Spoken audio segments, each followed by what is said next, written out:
ಬಾಗೇಪಲ್ಲಿ ತಾಲೂಕಿನ ನಲ್ಲಗುಡ್ಲಪಲ್ಲಿ ಸಮೀಪದ ಕೊಂಡಿಕೊಂಡ ಗಂಗಮ್ಮ ಬೆಟ್ಟದಲ್ಲಿ ಶ್ರೀ ಧರ್ಮಗುರು ಬಿ.ಎಡ್ ಕಾಲೇಜಿನಿಂದ 2 ದಿನಗಳ ಸಮುದಾಯ ಸಹಬಾಳ್ವೆ ಶಿಬಿರಕ್ಕೆ ಚಾಲನೆ ನೀಡಲಾಯಿತು. ಈ ವೇಳೆ ಮಾತನಾಡಿದ ವೀರಭದ್ರ ಚನ್ನಮಲ್ಲ ಸ್ವಾಮಿ, ಯಾವ ವೃತ್ತಿಯೂ ಕನಿಷ್ಠ ಎಂಬುದೂ ಇಲ್ಲ, ಆದರೆ ಕೆಲ ವೃತ್ತಿಗಳು ಶ್ರೇಷ್ಠ ಗುಣಗಳನ್ನು ಹೊಂದಿರುತ್ತವೆ. ಹಾಗಾಗಿ ಶಿಕ್ಷಕ ವೃತ್ತಿ ಶ್ರೇಷ್ಠ ಗುಣಗಳುಳ್ಳ ವೃತ್ತಿಯಾಗಿದ್ದು ಉಳಿದೆಲ್ಲಾ ವೃತ್ತಿಗಳನ್ನು ಪೋಷಿಸುತ್ತದೆ ಎಂದರು. ಇತ್ತೀಚೆಗೆ ಸಣ್ಣ ಪುಟ್ಟ ವಿಷಯಗಳಿಗೆಲ್ಲ ಮಕ್ಕಳು ಯುವಕರು ದುಡುಕಿ ನಿರ್ಧಾರ ಪಡೆಯುತ್ತಿದ್ದಾರೆ. ಆದರೆ ಕೆಲ ದಶಕಗಳ ಹಿಂದೆ ಎಂತಹ ಸಮಸ್ಯೆಯನ್ನಾಗಲಿ ಎದುರಿಸುತ್ತಿದ್ದರೋ ಸಮಸ್ಯೆ ಪರಿಹಾರವಾಗಲಿ ಅಥವಾ ಆಗದಿರಲಿ ದೃಢ ಮನಸ್ಸಿನಿಂದ ಸ್ವೀಕರಿಸುತ್ತಿದ್ದರು.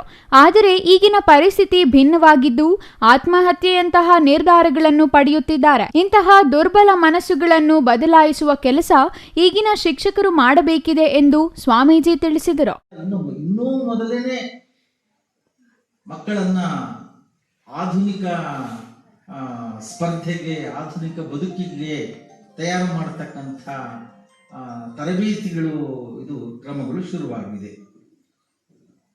ಹಾಗಾಗಿ ಶಿಕ್ಷಕ ವೃತ್ತಿ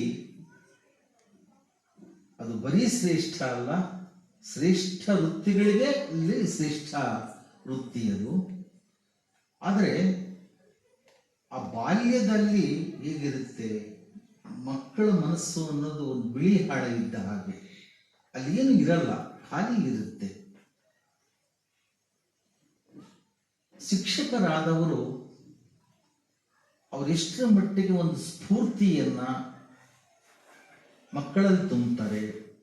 ಸಮಾಜ ಕಲ್ಯಾಣ ಇಲಾಖೆ ಸಹಾಯಕ ನಿರ್ದೇಶಕ ಶೇಷಾದ್ರಿ ಮಾತನಾಡಿ, ಗಡಿ ಭಾಗದಲ್ಲಿ ಗೂಳೂರು ನಿಡುಮಾಮಿಡಿ ಮಹಾ ಸಂಸ್ಥಾನ ಮಟ್ಟದಿಂದ ಶೈಕ್ಷಣಿಕ ಪ್ರಗತಿಗೆ ಅಪಾರ ಕೊಡುಗೆ ನೀಡಿದ್ದಾರೆ. ಶಾಲೆಗಳ ಸ್ಥಾಪನೆಯಿಂದ ಶಿಕ್ಷಣ ವಂಚಿತರಿಗೂ ಶಿಕ್ಷಣ ಸೌಲಭ್ಯ ದೊರೆಯುವಂತಾಯಿತು. ಹಾಗಾಗಿ ಸ್ವಾಮೀಜಿಯವರು ಮನಸ್ಸು ಮಾಡಿ ಈ ಭಾಗಕ್ಕೊಂದು ವಿಶ್ವವಿದ್ಯಾಲಯ ಆರಂಭವಾಗುವಂತೆ ಮುತುವರ್ಜಿ ವಹಿಸಬೇಕು ಎಂದು ತಿಳಿಸಿದರು. ಸಾಹಿತಿ ವಲ್ಲಿ ಭಾಷಾ ಮಾತನಾಡಿ, ಶಿಕ್ಷಕ ವೃತ್ತಿ ಆಯ್ಕೆ ಮಾಡಿಕೊಂಡವರು ನಿರಂತರವಾಗಿ ಚಟುವಟಿಕೆಯಿಂದ ಕೂಡಿರಬೇಕು. ಮಕ್ಕಳಲ್ಲಿನ ಭಿನ್ನತೆಗಳನ್ನು ಗುರುತಿಸಿ ಸೃಜನಶೀಲರನ್ನಾಗಿಸಲು ಅವಕಾಶಗಳನ್ನು ಕಲ್ಪಿಸಬೇಕು.